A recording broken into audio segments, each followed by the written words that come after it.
Hello everyone, welcome back to Geeks Idea, a channel of learning and imparting knowledge. Channel को subscribe करना ना भूलें और video को जितना हो सके लाइक और शेयर कीजिए। हम आपके लिए बहुत सारा टाइम निकाल के आपके लिए बहुत सारे वीडियोस बनाते हैं, तो आपके 10 से 15 सेकंड हमें चाहिए ताकि आप हमारी चैनल को लाइक शेयर और सब्सक्राइब करें। ये बहुत ही ज़रूरी है हमारे लिए, तो होप आप ये सब करोगे।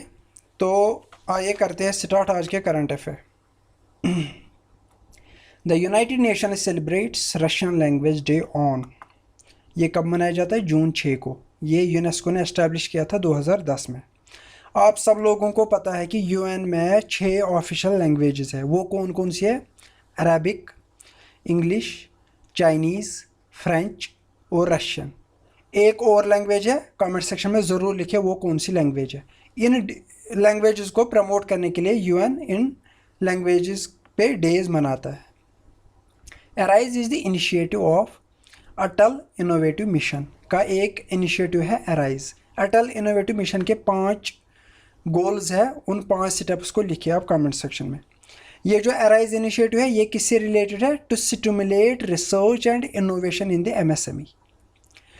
Hash I commit initiative on the occasion of World Environment Day was launched by. ये लॉन्च किया मिनिस्ट्री ऑफ पावर ने।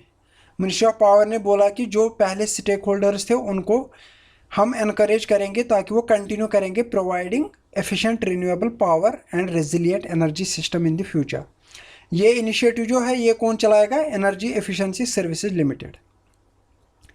यूनाइटेड नेशंस डेवलपमेंट प्रोग्राम की एक कैंपेन है जिसका नाम है prevention of human and animal mortality on highways. ये रिसेंटली इंडिया में लॉन्च किया गया। किसने लॉन्च किया? Union minister of road and transport and highways Shri Nitin Gadkari.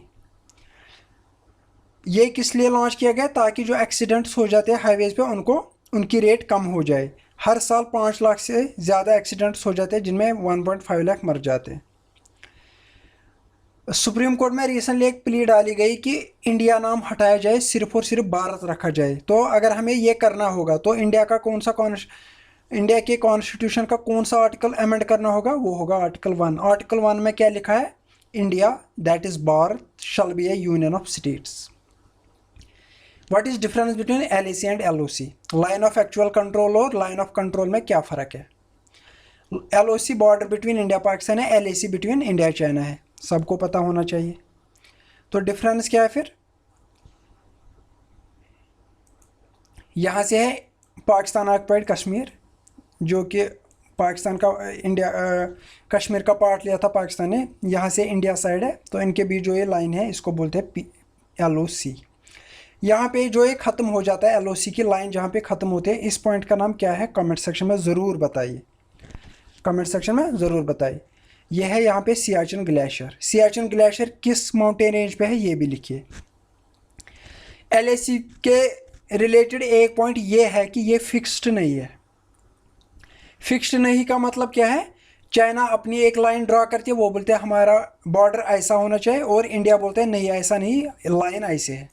यानी कि इंडिया अपने हिसाब से लाइन को ड्रा करती है, चाइना अपने हिसाब से लाइन को ड्रा करती है, इसीलिए इस पर लड़ाई चल रही है। रिसेंटली दौलत बेग ओल्डी है, गालवान वैली है, और दो जगह है जहाँ पे ये लड़ाई चल रही है। यहाँ पे दौलत बेग ओल्डी है और यहाँ पे गलवान वैली है साइड से। इंडिया पाकिस्तान के बीच जो ये बॉर्डर है इसको कौन सी लाइन बोलते हैं? और इंडिया चाइना के बीच जो बॉर्डर है इसको कौन सी लाइन से बुलाया जाता है? ये बहुत सारे एग्जाम्स में पूछा गया है। कमेंट सेक्शन में ये इन सब सवालों का जवाब ज़रूर लिखें, आपको बहुत फ़ायदा होगा। ये जो tension between India and China है रिसेंटली जो हो गया, तो ये किससे रिलेटेड है उस पर भी एक नज़र डालते हैं। उसको बोलते हैं फिंगर 8 चैंग चेनमू। ये है पेंगोंग लेक। यहाँ से पेंगोंग लेक के जो पहाड़ है इसको बोलते हैं चैंग चेनमू। अगर आप इसको ऊपर से देखोगे पीछे से आगे की तरफ, तो आपको लगेगा ये कोई हाथ का पंजा है, जैसे कोई हाथ फैलाए हुए है। ये देखो यहाँ से, इनको फिंगर्स बोलते हैं अगर आप ध्यान से देखोगे तो इंडिया का मानना यह है कि लाइन ऑफ एक्चुअल कंट्रोल कहाँ से गुजरती है? फिंगर 8 से। इंडिया का मानना है कि यहाँ से यहाँ तक हमारा होना चाहिए, लेकिन चाइना बोल रहा है line of actual control actually line finger 2 से गुजरती है। चाइना का मानना है कि यहाँ तक हमारा होना चाहिए। तो रिसेंटली जो लड़ाई चल रही है वो फिंगर 5 पे और फिंगर 2 पे हो रही है, जो आर्मीज़ के बीच अभी वो देखने को मिला था। फिंगर 4 से फिंगर 8 तक कितने किलोमीटर से? 8 किलोमीटर की डिस्टेंस है ये। तो होप आपको ये समझ आया होगा। Summer treats campaign was launched by, ये किसने लॉन्च की? HDFC बैंक ने। To meet the changing needs of merchants as well as salaried and self employed customers. Severe cyclonic storm in the Arabian Sea recently seen in news was, इससे पहले भी अम्पुन एक cyclone आया था, अब दूसरा साइक्लोन आया, वो अरेबियन सी में आया, उसका नाम क्या है? निसार्गा। इसका नाम किसने दिया था? बांग्लादेश ने ये सजेस्ट किया था। नेमिंग सिस्टम, साइक्लोन से रिलेटेड जो नेमिंग सिस्टम है वो मैंने पिछले लेक्चर में कवर किया था जब अम्पुन साइक्लोन आया था। गाइज यहाँ पे मुझे एक बात बोलनी ये है कि हम जल्दी हिस्ट्री से रिलेटेड, JNK की हिस्ट्री से रिलेटेड एक वीडियो सीरीज स्टार्ट करेंगे। अगर आपको कोई सजेशन देनी हो तो कमेंट सेक्शन में ज़रूर सजेस्ट करना। Who are going to be senior advisor at World Bank and India's permanent representative of WTO, World Trade Organization? Rajiv Topno बन जाएगा वर्ल्ड बैंक में सीनियर एडवाइज़र एग्जीक्यूटिव डायरेक्टोरेट का, और ब्रजेंद्र नवनीत बन जाएगा permanent representative to WTO। World bank का headquarter है Washington DC में, इसका प्रेसिडेंट है डेविड आर मालपास। WTO का हेडक्वार्टर है जिनीवा स्विट्जरलैंड में, इसका डायरेक्टर जनरल है रॉबर्ट अजीवोडो। क्वेश्चन नंबर 10 है, the world food safety day was launched by the United Nations in, ये किस साल में लॉन्च किया गया? 2019 में। किसके द्वारा? जिनीवा कॉन्फ्रेंस और एडिस अबाबा कॉन्फ्रेंस हुई थी, किस पे? फ्यूचर ऑफ फूड सेफ्टी पे। इसी से रिलेटेड फिर ये डे लॉन्च किया गया।